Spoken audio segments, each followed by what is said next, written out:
All right, cool. We are back with another episode of the State of E-commerce. This week we have Ian Kanashiro from Seller Snap to talk a little bit about what Seller Snap does, repricing tools, and other ways that you should, really be cognizant about your pricing on Amazon, but also avoiding a price war. So, Ian, welcome. Thank you. Thank you for having me. I'm super happy to be here and talk about Amazon repricing. Absolutely. So, as you guys know, Ben is with me for the last 20 or so episodes of the State of E-commerce. It's sans mustache now. So, Ian, you haven't been able to meet Ian with his mustache, but it was a big fan favorite for the first couple of weeks of quarantine. But I'll have to back. check it out sometime. I'll go back in time. All right, so just a little bit about Ian. So he leads SellerSnap sales and customer success efforts, basically helping sellers reach their full potential. He has a background in e-commerce and in the ad tech industries. So really excited to have him today. Let's jump in, Ben. Yeah, hey, thanks, TJ. I'll work on growing that mustache back, hopefully for next week. And Ian, thanks so much for joining us. We're really excited to learn some more about what you guys do and how you help Amazon sellers. Absolutely. Happy to be here. Yeah, so just kind of kicking it off, can you tell us what a repricing tool is and why sellers need it and why it's important? Yeah, absolutely. So in order to understand what a repricing tool is, it's important to understand what the buy box is, which is the reason why Repricer exists. And basically, I'm sure most people watching this have been on Amazon before, have ordered something. And when you order something on Amazon, the majority of the time you will be on the listings page, and on the right side of the screen, you'll see the buy box. And so that's where that buy now button is. And what most people don't know about that is when you're ordering something on Amazon, it doesn't always come from Amazon themselves. It's often sold by third-party sellers. And so it's actually really interesting that, I read a stat recently that nearly 60% of all the sales on Amazon.com are from third-party sellers. And so what that means is that there's a lot of competition in order to get to that space of the buy box. And so in order to kind of cut through that noise and put yourself in the best position to sell, that's why repricers like SellerSnap exist in order to put sellers in a position to capture that sale every time a customer enters that listings page. So if I'm a seller, I can check my listings every single day. I can meticulously say, oh man, I'm getting undercut by a penny, by a dime, by a nickel. Or I can use SellerSnap, it sounds like. And so what does really SellerSnap do? And can you talk more about, repricing as a whole and really how it helps these sellers? Sure. So starting on that second part of the question with repricing as a whole. So there are a ton of repricing solutions out there, all different price points, all different sizes that cater to different types of sellers. And, kind of historically, what would happen a lot is that there would be repricing solutions that are rule-based. And so a rule is kind of like an if-then function. And some common scenarios is, if I'm not in the buy box, undercut my competitor by a penny to get in the buy box. And which is really helpful for executing that goal of being in the buy box. But what we've noticed, what SellerSnap has noticed, is that a major pain point for a lot of the customers is what is called a price war. So the price war is when all of these sellers using their repricers are undercutting each other, like let's say by a penny, and driving the price down. And so ultimately, to do that in that aggressive stance, it might be really good for short-term revenue, but in terms of long-term profit, that really goes out the window. So what SellerSnap does is that we aim to kind of stomp out those price wars by making smart decision making based on the decisions that we know our competitors are making, kind of based on the data that we collect. And so what we'll do is we're really successful at getting that buy box, but at the highest possible price. So we're talking data-driven decisions here. We're not saying, that I have these phone cases or I have these kitchen utensils and I'm just going to throw them up for $5 and see what happens here. It sounds like the technology you guys are really utilizing is understanding the market, understanding then the market competitiveness and being able to make results. They're not just going to force everyone's profits down and continue to race towards the bottom there, but have that steady price just across, so it is even, and then really give sellers a competitive advantage to win. Absolutely. And so really the key thing is the competitive advantage. And if we can be successful at raising the price of a listing in order to have to give the sellers a chance to sell, but at a higher price point, it's really good for our customers, but it also can be good for our competitors as well, because we have used our decision-making process to bring up the overall value of the listing.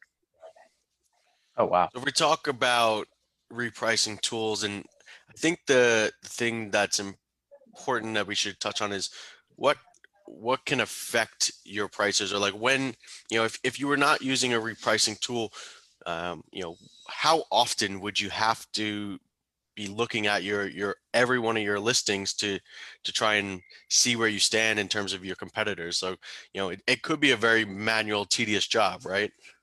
Absolutely. If you're doing this by hand, you would actually have to be doing it 24/7. That is because, anybody who is a professional seller on Amazon is using a repricing tool, whether it is a fairly basic repricing strategy, or if it's kind of the premium, smart repricing that SellerSnap does. And so whether or not you're using a repricing strategy, it's working for you constantly. So yeah, I know there are customers that come up to me and say that, I've been repricing manually and it's been working for me so far, but you have to take into account that is taking up a large part of your day. And, these sellers don't have just repricing to do.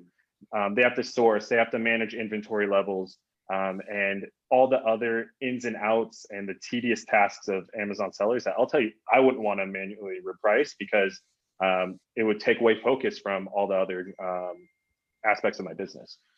So you brought up inventory levels, and to me, that's something that, when you're looking apples to apples with your competitors, especially if you're selling the exact same product, let alone in the same industry or the same vertical, if you're selling the exact same product, competing for the buy box, it's all about who has enough inventory. And, I remember stories of, people kind of raising their prices, letting their competitors sell out because they only have 2 to 3 left in FBA, and then you come in and you own the buy box and you don't have to really worry about them.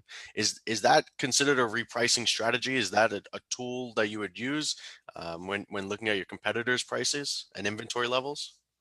I think in an ideal world, that would be something that would give all sellers a competitive advantage.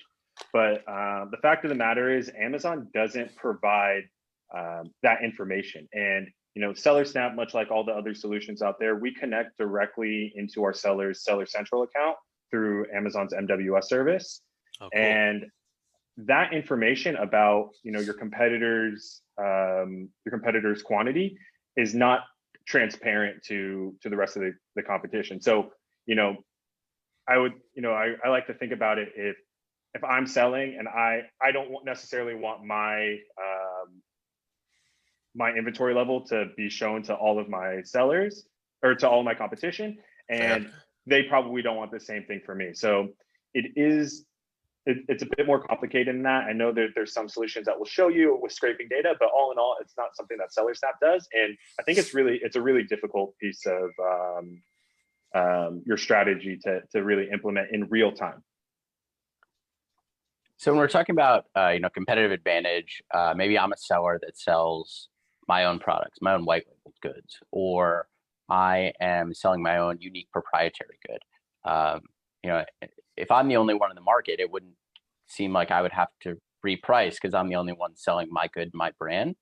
But obviously that's not the case, right? Because if I'm a seller making my own product, then you can also fairly assume that there are other sellers out there white labeling their own products in the same categories, in the same verticals, and maybe they have a competitive product.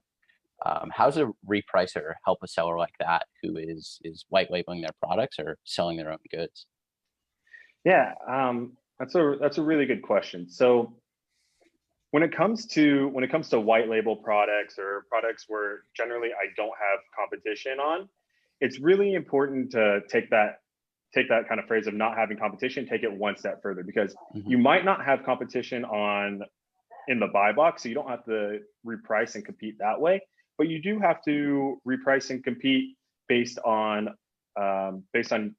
your competition, similar products, as you mentioned. So SellerSnap has a couple of solutions for that. One of the crowd favorites is called Follow Multiple Related ASINs. And basically what you would do is if you have a white label product, and what you would do is you would identify a few other competitors, and you would say, these 3 or 4 or 5 competitors, even more, but kind of tends to get messy after that, are the ones that I want to connect my price to. And then you'd make a simple rule saying, all right, follow the lowest buy box of any of these competitors, or follow the competitor with the best sales rank, things of that nature. So that way you are taking a step that a lot of private label sellers aren't doing, is in repricing by connecting yourself to a different seller. So, Ian, I think it's important, given the timing of where we are throughout the years, we're about 2 weeks out from the start of Q4.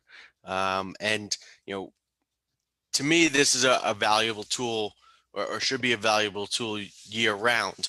But, given the sort of unknowns around the potential Prime Day solution or event in October, leading into Black Friday and Cyber Monday and all that, and all the potential sales you've been running or will be running, why do you think that someone should start using SellerSnap or a repricing tool now? Or should they, or why wouldn't they just, wait to the new year? They don't want to implement a new tool, too much hassle, why now? Look, I think the biggest thing to understand is that 80% of sales go through the buy box. There are the other 20%, people are going through and checking out each individual competitor. But I know if I'm going on and buying something on Amazon, I'm not checking out every competitor. I'm looking for, I'm trusting that Amazon can tell me who's going to give me the best customer experience, right? Who's going to give me the best price and get it to me in 2 days, 1 day if you're in the right areas. And so that's why it's important to have the repricer, because such a high percentage of those sales come through the buy box. So especially during Q4, like, it's go time. So there's really no point in waiting. We offer a free trial, and take that 15 days and try to test it out. There's no downside. We don't take a credit card and automatically charge you at the end of it. If it's not for you, it's not for you. But from my perspective, there's very little risk outside the little amount of time it takes to set up. So just on that, what is the setup process? Is it just connecting your MWS token? Yeah. So I would say there's 2 main steps that are generally pretty quick. So number 1 is setting up your MWS, setting up through Seller Central. And that takes 2 or 3 minutes tops. And then the other part is setting your mins and maxes and turning on repricing. And because the AI doesn't require any complicated rules and to set up, much like some of our counterparts, you can just kind of set it and let it ride. And then you can see what the repricer can do for you. And from there, if you need to make adjustments, you can always make those adjustments through our UI, check in with our team. They're happy to give ideas on strategy, and then you can go from there. So it sounds like relatively easy setup for a lot of upside for any sellers. I think that's really going to be important headed into Q4. Everyone has seen that hockey stick chart, right, where it's in the past 10 years. We have doubled, the e-commerce profitability in the past few months relative to the past 10 years. And I think that just shows how growth and how people are quickly turning to e-com, especially in Q4 when it's going to be cold outside. Stores are going to be regulated. People aren't going to want to wait outside to go to a physical store to buy things. They're going to have to plan ahead and plan early to shop. And, as you said, winning the buy box or being that first one if your competitor runs out of inventory is so important. So to that point, what are other strategies you think sellers can take to ensure that they win that buy box and really dominate Q4? Well, I think one of the biggest things that I see with sellers in Q4 tends to be inventory levels. And it's not inventory levels, and this is kind of moving away from repricing. It's just kind of a tip from the depths of Seller Snap. But it tends to be inventory levels because a lot of times I see sellers underestimate the amount of time that it takes for Amazon to process that inbound FBA shipment. Right. And so if you run out of inventory, if let's say your repricer is doing a really good job, ideally you run out of inventory. But if you run out of inventory halfway through December, there's no way you're going to be able to replenish. So it's really important to plan early, make sure you give Amazon ample time to get those items on the shelves. And the second part is to also have a backup plan. FBA or Fulfilled by Amazon isn't the only way to get your product into the hands of the consumer. There's also FBM, and a branch from FBM is SFP, or Seller Fulfilled Prime, that you can have as a backup in case you do a really good job and blow through that inventory, or your inventory is sitting in process in Amazon's warehouse. And then the second thing is to pay a bit more attention to your repricing strategies. It's important that, especially during Q4, sellers get really excited, and because sometimes they do overplan and have a lot of inventory, you might see competitors really drive down that price. And so that is something that we want to be on a lookout for, not entering those price wars and making sure that we're still selling at an elevated price to maximize our profit. So I have two questions off the back of that. The first one regarding the inventory. So does a seller have to tell Seller Snap how much inventory you have, whether it's like sitting in FBA or FBM? Because the AI that Seller Snap uses is going to obviously adjust the pricing, and hopefully you have the inventory to fulfill that. So let's start there. So we spoke about the MWS connection a bit earlier. Right. So we pull in all that data. All of that comes through the different reports we pull from Amazon. And so generally sellers that are also selling FBM will have a secondary, inventory system that is automatically updating Amazon with what they have on the shelves in their warehouse. And then we also will pull that additional information in to Seller Snap. And then we don't reprice items that are out of stock. Cool. So that's a key point as well, because I know of a lot of sellers recently are frankly worried about FBA availability heading into Q4 and looking into alternative warehousing and 3PL solutions. So as long as they have some solution that can speak with MWS and then also speak with Seller Snap, then it seems like it's ideal there. And then the other thing that I really wanted to touch on, and we've touched on a little bit, but is avoiding the price war. We've talked about like getting into the price war. How do you avoid it? Because it just seems like it could be a race to the bottom. Your competitor goes $1 lower, you go $1 lower, they go $1 lower, especially if they're using an AI-based repricing tool. And especially here in Q4, right, as sellers are trying to win, they're trying to sell their inventory. Maybe, as we both mentioned, they're stockpiling their inventory and they have this great widget and they really want to sell it. And it's maybe every hour, every half hour, every minute that the price is just volatile. So yeah, what's the best strategy to avoid even engaging in that conflict? Look, you guys know just as well that it is so cutthroat out there that there's going to be situations where you cannot avoid the price war, and you have to either play ball or not. There might not be a solution in there. The important part is to avoid those price wars in the areas that you can and really maximize profit in the way that you can. And I'll give you a really quick scenario about kind of how Seller Snap works in order to, again, keep that price elevated. So a really common scenario is having two competitors on a listing with that undercutting strategy, undercutting each other all the way down to somebody's min, getting about 50% buy box share on the way down. And so what SellerSnap does is that we see that this is happening, and we understand that that competitor is attached to my price minus a penny or minus $1.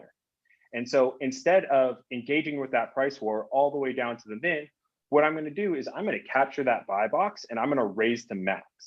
And this is where the smart repricing comes into play. Is I'm raising to max knowing that my competitor is going to come with me, because we've already seen that they're attached to us in the past. And then from there, we'll wait for that competitor to come up, and then we'll undercut our competitor at that higher price point. We'll let them undercut us, and then we'll proceed in kind of a mini price war at the top end of our min max range until the repricer thinks that it gets too low, and then it's going to move back up. So the result is still getting a 50% buy box share in both of those scenarios, but we're doing it at the higher price point. And so are we completely avoiding that price war at the top end of my min max range? No, because my competition doesn't allow me to. But what we're doing is we're putting ourselves in the best position to continue to try to capture buy box and keep that price up. So you just made me think of something. What if I'm a seller and Ben's a seller and we sell the exact same product and we both use SellerSnap?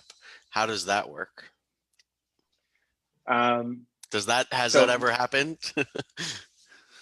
I can neither confirm nor deny that there are two sellers in the 2 million professional Amazon sellers that are both using SellerSnap. If that were to happen, in a perfect world, the SellerSnap as a repricer would notice that, oh, that other competitor is gonna raise the price if I raise the price, because SellerSnap will take that into account. And the reason why I say it's in a perfect world is because of this. Just because you and Ben are both on the listing together doesn't mean you source from the same place, doesn't mean you're looking for the same margin, and doesn't even mean you're using SellerSnap in the same exact way. Because there's so many ways to customize SellerSnap as well, based on the specific KPIs that you're looking for, that sellers can make little tweaks in ways that help their business, that give them a competitive advantage. And so just because there's two sellers using SellerSnap doesn't mean they're using it in the same way. But that being said, in the best scenario, out of the box, same everything for this argument, the prices should stay elevated. Right. And I think to that point, there's no secret sauce to selling on Amazon. There's no secret sauce to success. And each seller is going to have various strategies. Even if TJ and I are, both using the same tool, right? As you mentioned, we're going to have maybe different mins and maxes. Maybe we're going to have a different risk threshold. Our unit economics of the product itself may differ.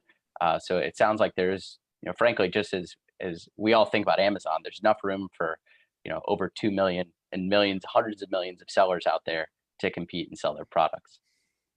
Right. And, and just like you said, there's no magic wand.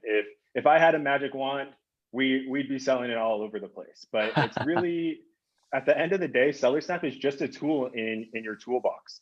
And, like I said at the beginning of our chat, that there are so many other factors that come into play, because, at the end of the day, if I'm terrible at sourcing product and I overpay for my inventory, there's nothing that the best repricer on the planet can do for you, because if you can't break that min price in order to turn a profit.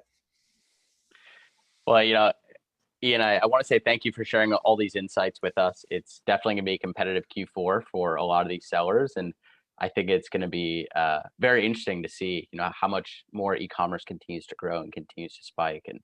And I personally don't believe that we've hit that top or hit that plateau, and it's just going to continue to grow. So with that, as we always do, I'd love to give you the final word and send us off right. Yeah. First of all, TJ, Ben, thank you for having me. It's really fun to talk to other people in different parts of the e-commerce world, and hear your insights in our chat before, and I'm sure our chat after as well. And I would say, the biggest thing is kind of echoing what you're saying about kind of the sky being the limit, right?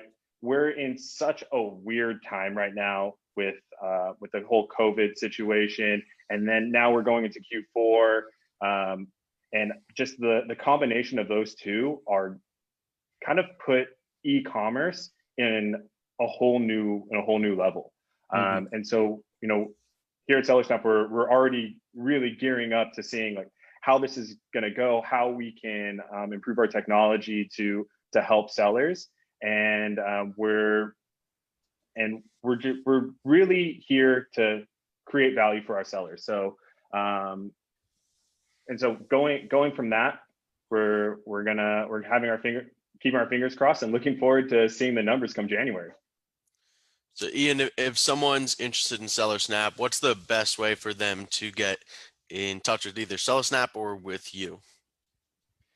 So the best way to get in touch with SellerSnap is you can go to our website. We have a form on the website where you can put in your details and get in contact with someone from our support or from our customer success and sales team.